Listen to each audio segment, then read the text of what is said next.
Hello and welcome to this lecture.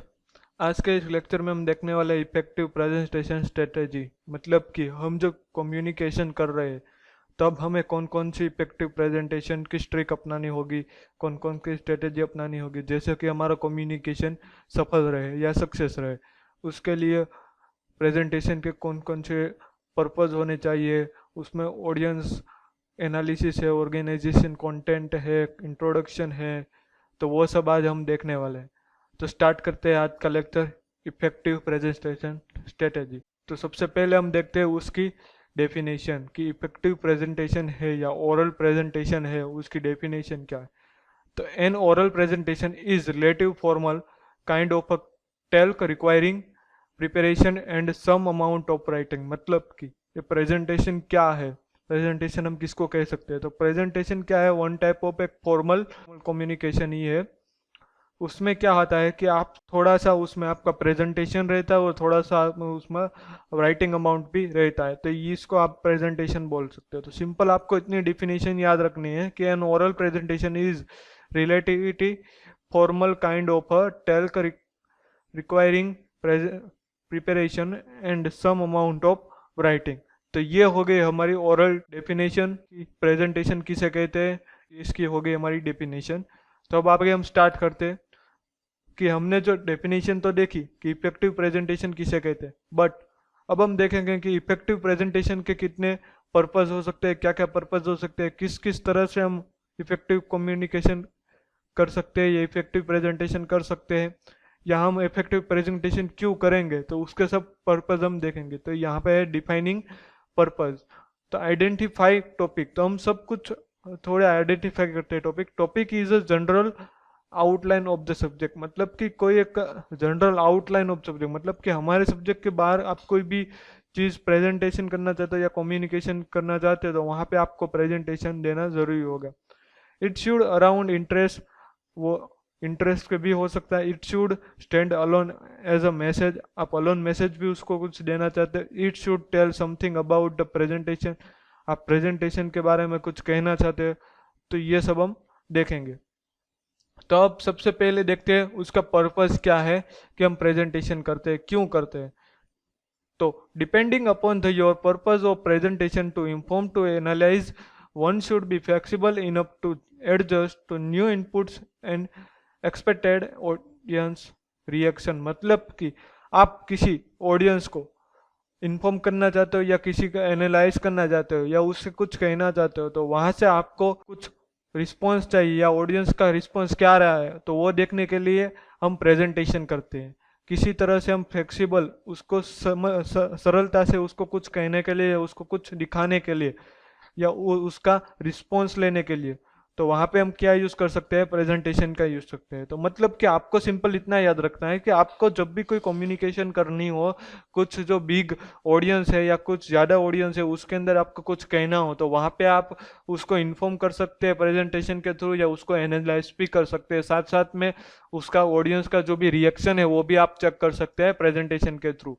तो ये हो गई हमारी डेफिनेशन ऑफ प्रेजेंटेशन। अब आगे हम देखेंगे कि एनालाइजिंग ऑडियंस। तो हम ऑडियंस को कैसे एनालाइज करना है, क्यों एनालाइज करना है, तो वो अब हमें देखना है। ये एक गोल्डन आईएमपी लिख लीजिए या कोई भी एक कम्युनिकेशन का मोस्ट इंपॉर्टेंट टॉपिक है एनालाइजिंग एनालाइजिंग ऑडियंस। तो हम देखते हैं नो योर ऑडियंस, मतलब कि आपको क्या क्या पता होना चाहिए ऑडियंस के बारे में जब आपको प्रेजेंटेशन देनी हो या आपको प्रेजेंटेशन करना हो, तब आपको किस ऑडियंस को कर रहे हो, उसका ऑडियंस का आपको किस किस तरह का एनालाइज होना चाहिए, वो यहाँ पे लिखा है। पहला है व्हाट आर द इंटरेस्ट, मतलब कि वो जो ऑडियंस है वो किस प्रकार या किस प्रकार की चीज में इंटरेस्ट रखता है, क्या उसको लाइक है क्या डिसलाइक है, वो आपको पता होना चाहिए। मतलब कि आप जिस ऑडियंस को टारगेट कर रहे हो प्रेजेंटेशन के लिए, उसको किस चीज में इंटरेस्ट है, किस चीज को वो लाइक करता है, किसको डिसलाइक करता है, वो आपको सब कुछ पता होना चाहिए। दूसरा है are they familiar with the topic, मतलब कि आप जिस टॉपिक पर कम्युनिकेशन करना चाहते हो या प्रेजेंटेशन देना चाहते हो वो इस टॉपिक से फेमिलियर है कि नहीं, वो आपको पता होना चाहिए।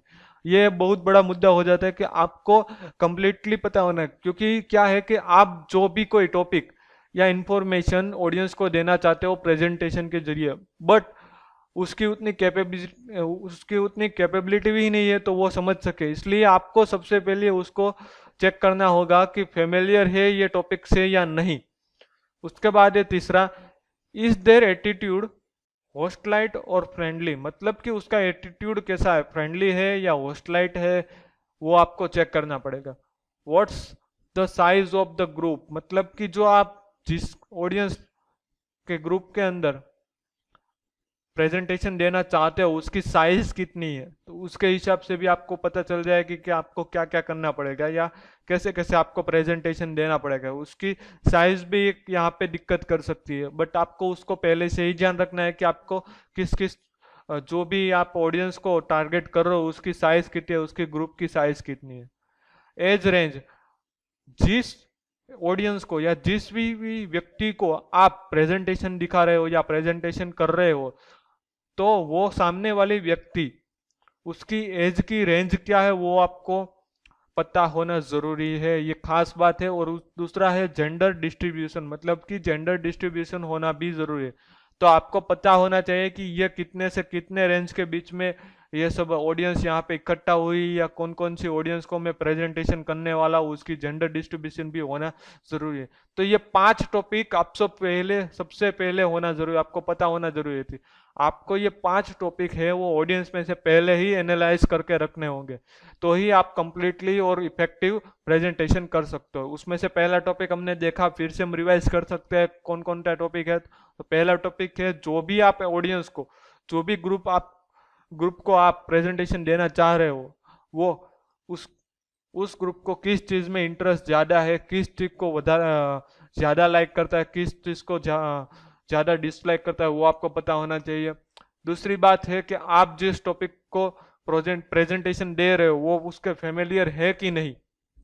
तीसरा है उसका एटीट्यूड कैसा है, फ्रेंडली है या हॉस्टाइल है। चौथा है उसकी साइज कितनी है, उसका ऑडियंस की साइज कितनी है, वो आपको खास ध्यान में रखना होगा। उसके बाद है उसकी एज रेंज कितनी है, मतलब कि आप जिस ऑडियंस को के साथ आप जिस ऑडियंस के साथ कम्युनिकेशन करना चाहते हो उसकी एज रेंज कितनी है, और जेंडर डिस्ट्रीब्यूशन क्या है वो भी आपको कंप्लीटली एनालाइज कर लेना है सबसे पहले प्रेजेंटेशन के पहले। तो ये हो गया हमें कुछ पहले से यहाँ पे टिप्स के तरह पे यूज कर सकते हैं कि कौन कौन सी आप टिप्स कहाँ कहाँ पे यूज कर सकते हो, वो भी आपको यहाँ पे दी गई है। All audience have one thing in common, all audience के अंदर एक थिंग्स जो कॉमन होती है, कौन सी है वो देखते हैं। They are at the receiving end the process of communication, मतलब कि वो एक कम्युनिकेशन को रिसीव करने के लिए ही इकट्ठा हुए होंगे। ये बात एक कॉमन रहती, किस प्रकार की चीज वो कम्युनिकेट करेंगे वो नहीं दिक्कत है, बट यहाँ पे एक थिंग्स जो सेम ही रहती है उसका है कम्युनिकेशन, मतलब कि उसकी कम्युनिकेशन है, उसका एंड है, वो कैसी उसकी प्रोसेस कैसी रहेगी वो एक सेम रहेगी। तो ये हो गया हमारा एनालाइजिंग ऑडियंस। उसके अंदर हम ज्यादा देखते हैं know more about your audience, मतलब कि आपको ऑडियंस के बारे में और ज्यादा माहिती होनी चाहिए और ज्यादा इंफॉर्मेशन एनालाइज करनी होगी। कौन कौन सी, तो audience knowledge of the subject, audience को किस तरह का नॉलेज है सब्जेक्ट का। Do not repeat what people already know, but यहाँ पे ये चीज आपको खास ध्यान में रखने की, मोस्ट इंपॉर्टेंट या गोल्डन आईएमपी की तरह भी आप यूज कर सकते हो कि कौन कौन सी चीज या कौन कौन से सब्जेक्ट से रिलेटेड है ऑडियंस, उस सब्जेक्ट को आपको रिपीट नहीं करना है, उस बात को आपको रिपीट नहीं करना है जो उसे ऑलरेडी पता है, वरना वो बोर हो जाएंगे, वो आपके कम्युनिकेशन में इतना इंटरेस्ट नहीं लेंगे जितना आप दिखाना चाहते हो या आप बताना चाहते हो। तो सिंपली आपको एक बात याद रखनी है कि वो जिस चीज से प्रभावित है या वो जिस चीज को पहले से ही जानता है उसको आपको रिपीट नहीं करनी है। दूसरी है do not spend much time of basis, मतलब कि आप बेसिक के अंदर ज्यादा टाइम स्पेंड मत करिए। जब आप प्रेजेंटेशन कर रहे हो तो जब इंट्रोडक्शन है उसका जो बेसिस है उसके अंदर आपको ज्यादा टाइम स्पेंड नहीं करना है, ये भी आपको एक खास बात याद रखनी है। दूसरा है audience relation with you, audience का आपके साथ रिलेशन कैसा है वो आपको ज्यादा यहाँ पे प्रभावित करता है आपके प्रेजेंटेशन स्किल के। तो उसके अंदर भी दो टॉपिक है। पहला है be clear about your relation with the audience. पहले आपका जो भी रिलेशन है वो आपको क्लियर होना चाहिए कि ऑडियंस और आपके बीच में क्या रिलेशन है। एग्जाम्पल तरीके से आप ले सकते हो, सुपीरियर भी ले सकते हो या मोटिवेशन भी ले सकते हो, कुछ भी ले सकते हो, बट आपका पहले से ही रिलेशन होता है वो क्लियर होना चाहिए। Think about the responsibility and authority in relation to people you are addressing. मतलब आप किस तरह का रिलेशन पीपल के साथ रखना चाहते हो, उसकी रिस्पॉन्सिबिलिटी क्या है और उसकी ऑथोरिटी क्या है, वो आपको पहले से ही ध्यान में रखनी है या आपको सोच के रखनी है। तो ये दो टॉपिक हो गए जो आपको मोर ज्यादा, मतलब कि आपको और ज्यादा आपको याद रखने हैं या आपको पहले एनालाइज करने होंगे। पहला है audience knowledge of the subject, मतलब कि ऑडियंस को किस सब्जेक्ट का नॉलेज है वो, उसके अंदर दो चीजें जो ऑडियंस पहले से जानता है उसको आप रिपीट नहीं करोगे और बेसिस के अंदर आप मोर टाइम स्पेंड नहीं करोगे। ये आपको खास ध्यान रखना है। कभी भी आप कम्युनिकेशन कर रहे हो प्रेजेंटेशन के थ्रू, तब ये दो टॉपिक से ये मोस्ट आईएमपी लिख लीजिए। और दूसरा है audience relation with you. Audience के साथ आपका रिलेशन क्या है वो आपको खास ध्यान में रखना होगा। तो उसके लिए आपको पहले से क्लियर होना होगा कि आपका रिलेशन ऑडियंस के साथ क्या है, एज ए सुपीरियर है, एज ए मोटिवेटर है, क्या है। उसके बाद आप जो भी रिलेशन रखते हो तो उसकी रिस्पॉन्सिबिलिटी क्या होगी और ऑथोरिटी क्या होगी वो भी आपको याद रखनी होगी, आपको सोच के रखनी होगी। तो ये हो गई know more about your audience, कि ऑडियंस को एनालाइज हम कैसे कर सकते हैं। आगे भी हमने देखा, अभी भी हमने देखा, अब आगे है know more about your audience. आपको ऑडियंस के बारे में क्या क्या पता होना चाहिए वो अब देखना है। Audience participate various as a follow, मतलब कि जो भी ऑडियंस आपके अंदर या आपके प्रेजेंटेशन के अंदर पार्टिसिपेट कर रहे हैं वो किस किस तरह से फॉलो करते हैं आपको, या किस किस तरह से वो कम्युनिकेट करना चाहते हो, तो वो आपको खास ध्यान में रखना होगा। तो उसके अंदर यहाँ पे पर्पस दिया गया है, एंटरटेनमेंट के अंदर लो है, क्रिमिनल के अंदर लो है, इंफॉर्मेटिव के अंदर मीडिएटर है और प्रेसिसिव के अंदर हाई है। तो ये आपको खास ध्यान में रखनी होगी कि पार्टिसिपेट किस वेरियस कैसे कैसे पार्टिसिपेट आपके अंदर करेंगे। आपके अंदर जो भी आपका प्रेजेंटेशन है या आपकी कम्युनिकेशन है उसके अंदर कौन कौन से पीपल या कौन कौन से ऑडियंस टारगेट कर रहे हैं, तो उसकी आपको लो और हाई कैपेसिटी में आपको ध्यान रखना होगा। तो ये हो गया हमारा ऑडियंस एनालाइजिंग। तो अब हमने देखना है, आज न्यू टॉपिक है ऑर्गेनाइजिंग कंटेंट। आगे तो हमने देखा कि ऑडियंस को हम किस किस तरह से हम एनालाइज कर सकते हैं, क्या क्या चीज ध्यान में रखनी है। उसके अंदर हमने देखा था नॉलेज ऑफ द सब्जेक्ट, उसका सब्जेक्ट रिलेशन, उसके आगे देखा था किस किस चीज को लाइक करता है, उसका इंटरेस्ट कौन कौन सा है। उसके बाद हमने देखा कि किस किस ऑडियंस, किस किस टाइप का ऑडियंस आपके अंदर पार्टिसिपेट कर रहा है, आपके प्रेजेंटेशन के अंदर इन्वॉल्व हो रहा है। तो अब हमें देखना है ऑर्गेनाइजेशन कंटेंट, कि ऑर्गेनाइजिंग कंटेंट क्या है, ऑर्गेनाइजेशन कंटेंट क्या है। Always prepare more material than require as the will help you feel confident. मतलब कि जो आप प्रेजेंटेशन कर रहे हो तो उसके अंदर आपको मोर मटेरियल आपको प्रिपेयर करने के लिए, आपको मोर मटेरियल प्रिपेयर करने पड़ेंगे। मतलब कि आप जिस तरह से ऑडियंस को प्रेजेंटेशन देना चाह रहे हो तो वहां पे आपको पहले से ही आपके मटेरियल है, आपके एग्जाम्पल है या आपके जो कुछ भी डॉक्यूमेंटेशन वो आपको पहले से ही प्रिपेयर करके रखना होगा, तो ही आप कॉन्फिडेंट फील कर पाओगे ऑडियंस के सामने। दूसरा है arrange your contact into 3 part. आप अपने जो कंटेंट है वो 3 पार्ट के अंदर अरेंज कर सकते हो। तो कौन कौन से 3 पार्ट है जिससे आपको आसानी होगी कि आप कोई भी एक प्रेजेंटेशन को सक्सेस करवा सकते हो। सो उसके अंदर पहला है इंट्रोडक्शन। तो जब आप स्टार्ट करते हो अपना कोई प्रेजेंटेशन तो सबसे पहले आपको क्या करना पड़ेगा, इंट्रोडक्शन देना पड़ेगा। उसके बाद होगी मेन बॉडी, उसके बाद होगा कंक्लूजन। तो ये क्या है कि अरेंज योर कंटेंट, मतलब कि आपके जो कंटेंट है उसको आप ये 3 पार्ट के अंदर क्या करना पड़ेगा, अरेंज करना पड़ेगा। आपके जो भी डॉक्यूमेंटेशन है या आपके जो भी मटेरियल है उसको इस 3 पार्ट के अंदर या आपकी स्पीच को ये 3 पार्ट के अंदर डिवाइड करना पड़ेगा, अरेंज करना पड़ेगा। उसमें सबसे पहले होता है इंट्रोडक्शन, दूसरा होता है मेन बॉडी और तीसरा होता है conclusion. In other word, say what you want to say it, then say what you are already say. तो आपको जो भी कुछ कहना है तो आपको सबसे पहले उसको अरेंज करना होगा, ऐसा आप कर सकते हो, या आपको ऑलरेडी उसको बोलना पड़ेगा. तो ये हो गया ऑर्गेनाइजेशन कंटेंट या ऑर्गेनाइजिंग कंटेंट. उसके बाद है इंट्रोडक्शन ऑफ द स्पीच. अब क्या करना है, इंट्रोडक्शन ऑफ द स्पीच. तो यहाँ पे पहले एक कोट्स लिखा गया है, the brain start working the moment you are born and never stay until you get up to speak in public. मतलब कि जो ब्रेन है, मतलब कि यहाँ पे आपको क्या कहना चाहते हैं, सिंपली शब्द में, आप जब भी कुछ करना चाहते हो, जब भी कुछ बोलना चाहते हो, तो पब्लिक के बीच में बोलोगे तो वो मोमेंट आपकी सबसे बेस्ट मोमेंट रहेगी. तो अब हम स्टार्ट करते हैं introduction of the speech. An introduction must be brief and should state the subject. मतलब कि जो इंट्रोडक्शन है वो क्या होना चाहिए, ब्रीफ के अंदर होना चाहिए और स्टेट द सब्जेक्ट होना चाहिए. उसके अंदर आपका सब्जेक्ट इन्वॉल्व होना चाहिए, स्टेट से रिलेटेड होना चाहिए आपका इंट्रोडक्शन. इट शुड ऑल्सो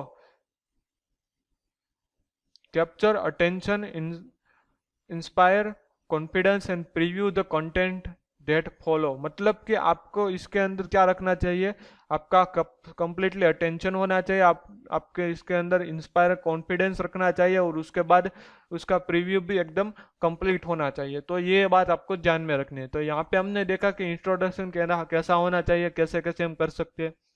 अब हम देखेंगे इंट्रोडक्शन ऑफ द स्पीच के अंदर कौन कौन से जो भी पॉइंट्स है, पॉइंट ऑफ व्यू है, आपको ध्यान में रखने होंगे या आपको उसके साथ के लेकर चलना होगा. तो उसके अंदर है, एन इंट्रोडक्शन में be develop in the following veg. मतलब कि आप किस किस तरह से जो इंट्रोडक्शन है वो आप डेवलप कर सकते हो. तो यहाँ पे लिखा है आस्क अ क्वेश्चन. आप क्वेश्चन पूछ के भी, आप ऑडियंस को क्वेश्चन पूछ के भी आपका इंट्रोडक्शन स्टार्ट कर सकते हो. Tell a story. मतलब कि आप कुछ, आपके इंट्रोडक्शन या आपके सब्जेक्ट के अराउंड कोई एक स्टोरी है तो उसको बोलकर भी आप उसका स्टार्ट कर सकते हो. Refer to the occasion. मतलब कि आप जो ओकेजिशन है उसको रिफर करके भी आप कर सकते हो.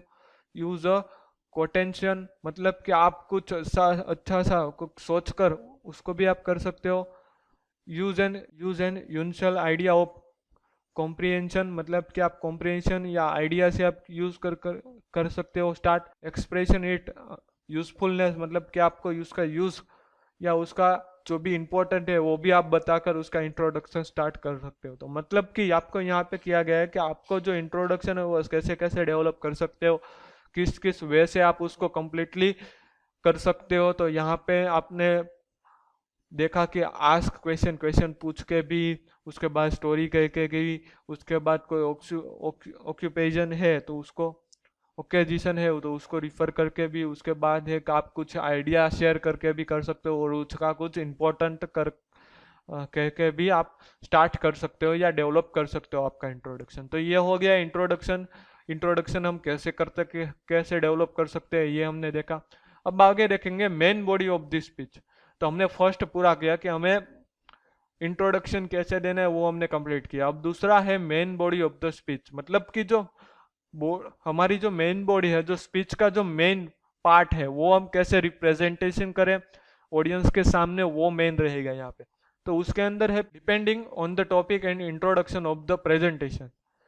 मेन बॉडी कहाँ पे डिपेंडेंट रहती है, आपके टॉपिक और इंट्रोडक्शन के प्रेजेंटेशन ऊपर.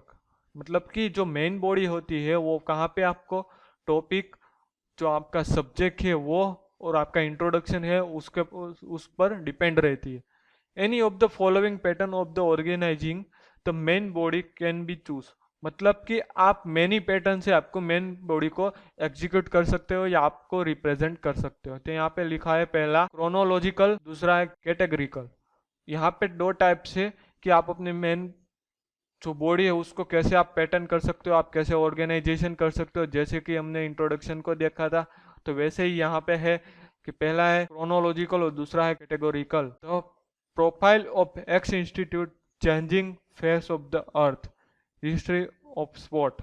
मतलब कि आप जब स्टार्ट कर रहे हो अपना मेन बॉडी, तो वहाँ पे आपको एक फ्रेज की तरह भी यूज कर सकते हो कि the profile of x institution, changing face of the earth या हिस्ट्री ऑफ स्पोर्ट, ऐसा भी आप कुछ एग्जाम्पल से ले सकते हो। और कैटेगरी में क्या है कि रोल ऑफ एडवर्टाइजिंग, मतलब कि role of advertising, environmental protection, important of presentation, वो भी आप बताकर आप अपना स्टार्ट कर सकते हो मेन बॉडी। तो यहाँ पे हमने देखा कि मेन बॉडी को हम कैसे कैसे डिवाइड कर सकते हैं, कैसे अरेंज कर सकते हैं। उसमें पहले देखा क्रोनोलॉजिकल, तो उसे कैसे हम प्रेजेंटेशन कर सकते हैं, उसको इंपॉर्टेंट बता के उसको कोई एक हिस्ट्री ऑफ स्पोर्ट जैसी कोई एक स्टोरी बनाकर भी आप प्रेजेंटेशन कर सकते हो या कुछ भी स्टार्ट कर सकते हो। बट आपको इतना याद रखना है कि जो मेन बॉडी होती है वो किस पे पर डिपेंड रहती है, आपके टॉपिक ऊपर, आपके सब्जेक्ट पे, टॉपिक पर। और दूसरा है कि आपके जो इंट्रोडक्शन दिया है उसके उस पर आपको डिपेंड रहता है ये मेन बॉडी। तो ये हो गई हमारी main body. Cause and effect, मतलब कि आप किसी भी इफेक्ट या उसका जो कोई कारण है उसके ऊपर भी आप मेन बॉडी स्टार्ट कर सकते हो, और प्रॉब्लम और सॉल्यूशन के ऊपर भी आप मेन बॉडी ले सकते हो। मतलब कि यहाँ पे आपको टॉपिक दिए गए हो मेन बॉडी के। तो आगे भी हमने दो टॉपिक देखे, यहाँ पे भी हमने देखे दो टॉपिक, कॉज एंड इफेक्ट, मतलब कि कारण क्या है और उसकी इफेक्ट क्या है, उसके ऊपर भी आप अपनी मेन बॉडी को अरेंज कर सकते हैं। तो उसके अंदर एग्जांपल है impact of cinema on children.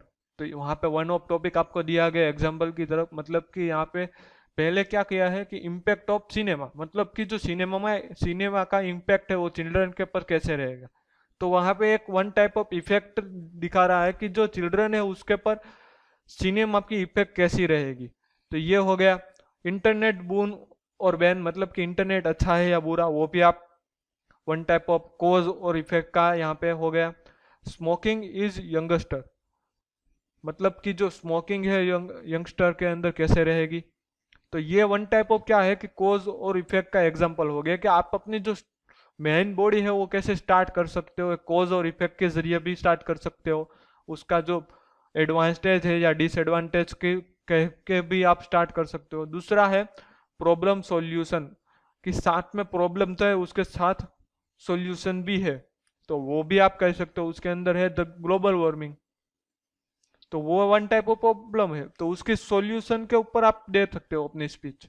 दूसरा है population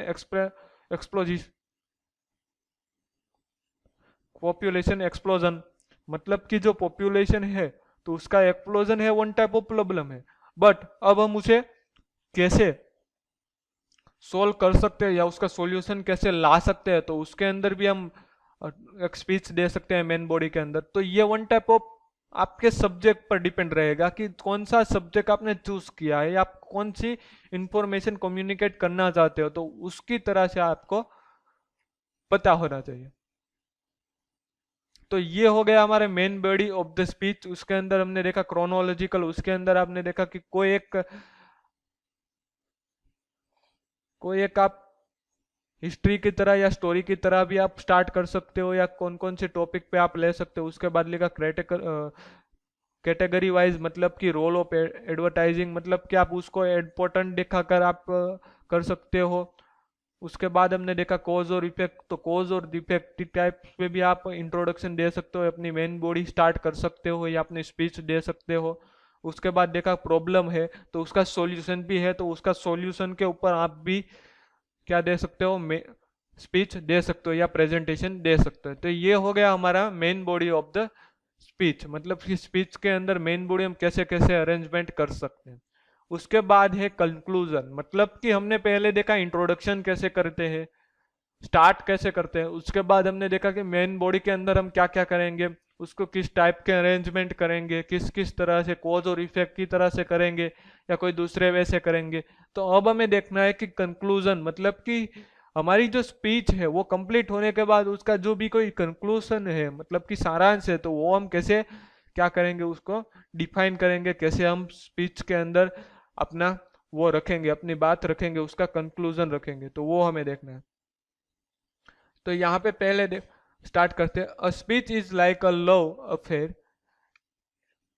any fool can't start one but to end require considerable skill, मतलब कि जो स्किल है, जो ये कंक्लूजन है या कोई स्पीच है, वो क्या है कि one type of love affair की जैसा है कि स्टार्ट तो हो जाता है, बस उसके अंत के लिए कोई एक कंक्लूजन होना जरूरी है, उसका कोई एक भावार्थ होना जरूरी होता है।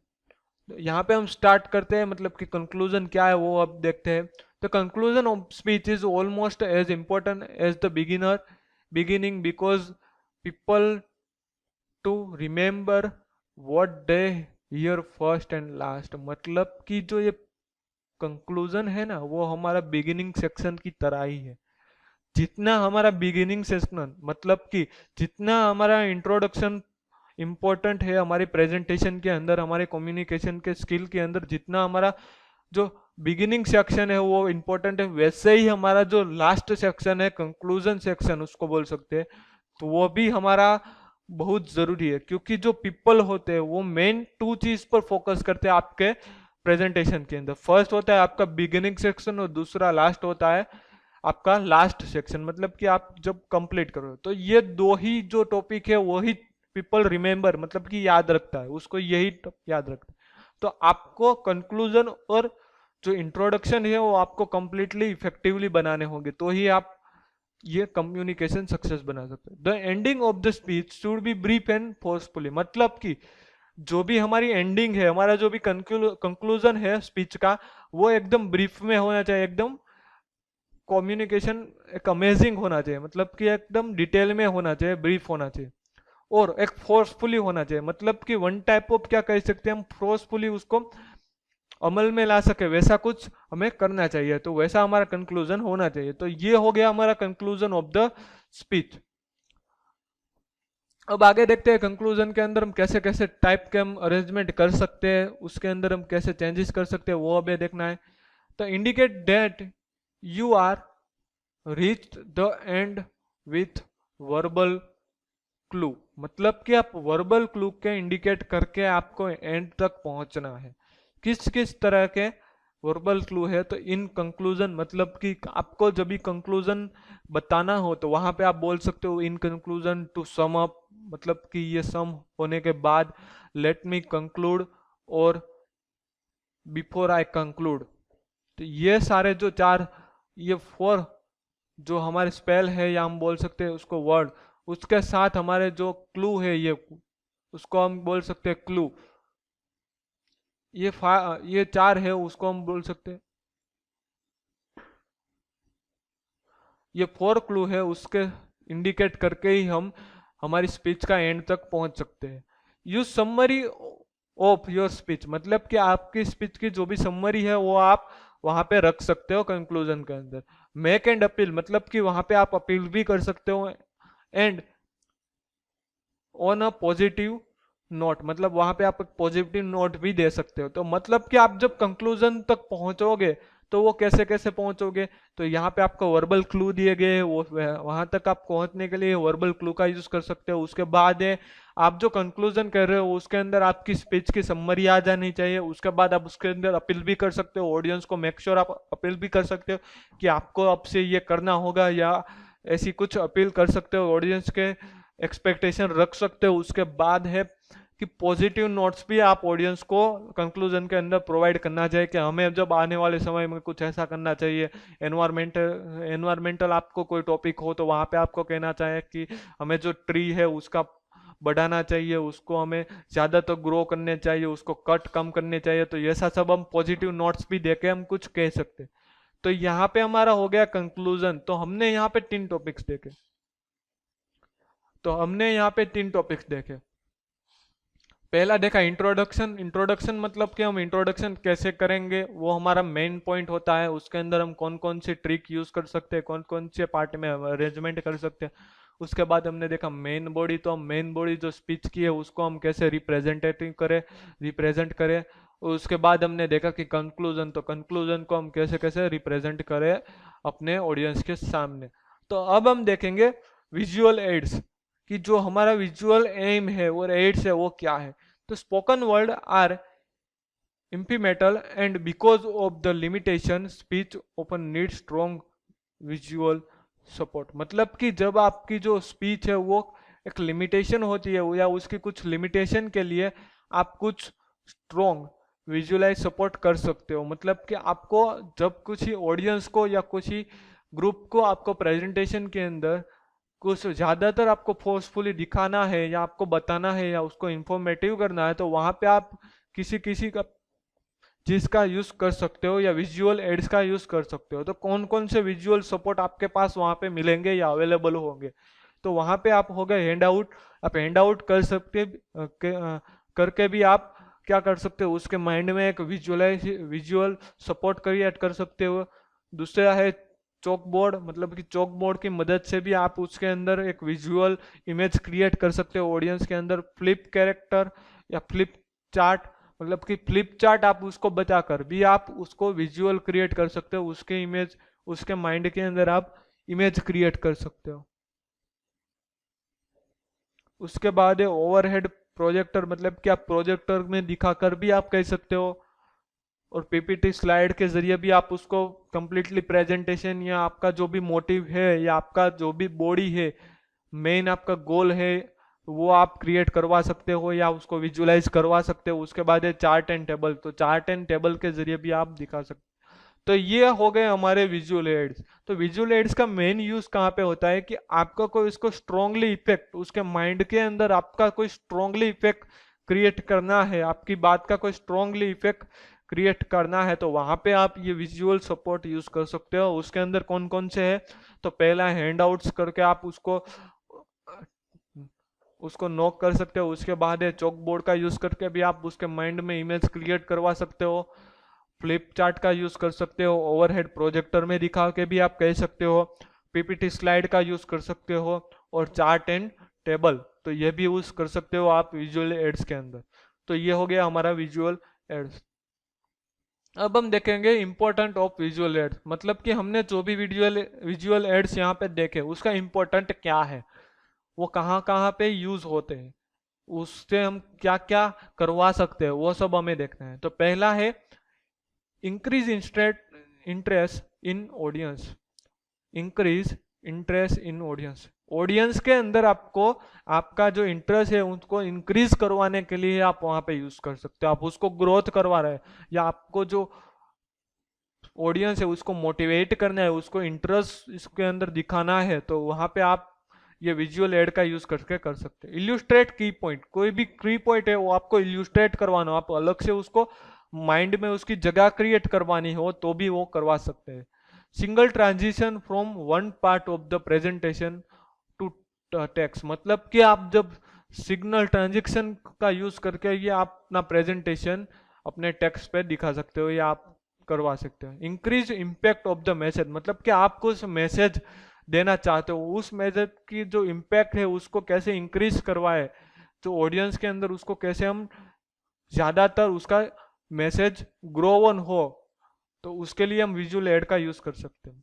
हेल्प लिसनर रिटेन इंफॉर्मेशन, मतलब कि आपको इंफॉर्मेशन रिटेन करनी हो लिसनर के साथ, तो वहां पे भी आप करवा सकते हो। Help you to present idea without depending on notes, मतलब कि नोट्स के डिपेंड करने, नोट्स पे जब आप डिपेंड नहीं करते हो, वहां पे आपको आइडिया बताना है बट आपको नोट्स का यूज नहीं करना है, तो वहां पे आप जो विजुअल एड्स है उसके जरिए आप अपने जो प्रेजेंटेशन आइडिया है, अपना कुछ खुद का आइडिया है, वो ऑडियंस के सामने प्रेजेंट करवा सकते हो completely. Better option in case of language accent problem, मतलब कि जब आपको कोई लैंग्वेज दिक्कत आ रही है, कोई दूसरी दिक्कत आ रही है, तो वहां पे आप बेस्ट ऑप्शन की तरह पे विजुअल एड्स का यूज कर सकते हो। मतलब कि कोई भी लैंग्वेज में लिखा हुआ वो कोई दिक्कत कर सकता है, बट वो कुछ कोई इमेज या कोई आप विजुअल इफेक्ट उसको दिखा रहे हैं तो वहां पे उसका माइंड कभी भी कंफ्यूजन नहीं होगा। तो ये सारे हो गए हमारे विजुअल एड्स की, कौन कौन से विजुअल एड्स का इंपॉर्टेंट है, इंक्रीज इंटरेस्ट कर सकते हैं, इल्यूस्ट्रेट की पॉइंट्स कर सकते हैं, उसका जो सिंगल ट्रांजेक्शन का यूज कर सकते हैं, increase impact of the message, आपके मैसेज का जो इम्पैक्ट है उसको इंक्रीज करना है, ग्रो करना है या लोगों तक पहुंचाना है, तो वहां पे यूज हो सकता है। उसके बाद हमने देखा कि आपका आइडिया जो है प्रेजेंटेशन करना है, आपको प्रेजेंट करवाना है, उसको उसकी इम्पैक्ट ज्यादा करवानी है, तो वहां पे आपको विजुअल एड का यूज कर सकते हो। तो ये हो गया हमारा आज का लेक्चर यहाँ पे कंप्लीट। तो आज हम पहले से देखेंगे कि क्या क्या पढ़ा है हमने। तो सबसे पहले हमने पढ़ा है कि ओरल प्रेजेंटेशन क्या होता है, तो उसकी डेफिनेशन दी, मतलब कि जो ओरल है वो क्या एक फॉर्मल टाइप सी है, उसके अंदर आप अपना प्रेजेंटेशन और एक सो आप अपना प्रेजेंटेशन और अपना जो राइटिंग अमाउंट है उसका यूज करके आप प्रेजेंटेशन कंप्लीटली दे सकते हो। उसके बाद हमने देखा उसका पर्पस क्या है, कौन कौन से पर्पस है। उसके बाद हमने देखा आपको ऑडियंस को कैसे कैसे इनिशियलाइज करना है, मतलब कि एनालिसिस करना है, आपको ऑडियंस को कैसे कैसे एनालिसिस करना है वो हमने देखा। उसके अंदर भी हमने ज़्यादातर टॉपिक देखे कि ऑडियंस को कौन कौन से सब्जेक्ट पता होने चाहिए या है उसको आप रिपीट नहीं करोगे। उसके बाद है जो भी बेसिक है उसके अंदर आप ज़्यादा टाइम स्पेंड नहीं करोगे। उसके बाद आपका ऑडियंस के साथ रिलेशन कैसा है, उसके बाद पार्टिसिपेशन किया हुआ उस ऑडियंस किस किस तरह के है वो भी देखा। ऑर्गेनाइजिंग कंटेंट के बारे में हमने देखा कि कौन किस किस तरह से हम अपनी स्पीच को अरेंजमेंट कर सकते हैं। इंट्रोडक्शन, मेन बॉडी और कंक्लूजन के अंदर हमने डीप में देखा। उसके बाद इंट्रोडक्शन के अंदर देखा, उसके बाद मेन बॉडी देखी, वहाँ पे हम किस किस तरह से अरेंजमेंट कर सकते हैं। कंक्लूजन देखा, कंक्लूजन और इंट्रोडक्शन जो मेन है, जो हमारे मेन गोल होने चाहिए वही है। उसके बाद ये विजुअल एड्स का हम कैसे यूज़ कर सकते हैं, कौन कौन सी तरह से यूज़ कर सकते हैं, उसका इम्पोर्टेंट क्या होता है, ये सब हमने आज के लेक्चर में देखा है। तो आज का लेक्चर के अंदर आपको यहाँ पे असाइनमेंट दिया गया है, उस दोनों क्वेश्चन को आपको लेक्चर कंप्लीट करने के बाद फिलअप करने होंगे। Thank you.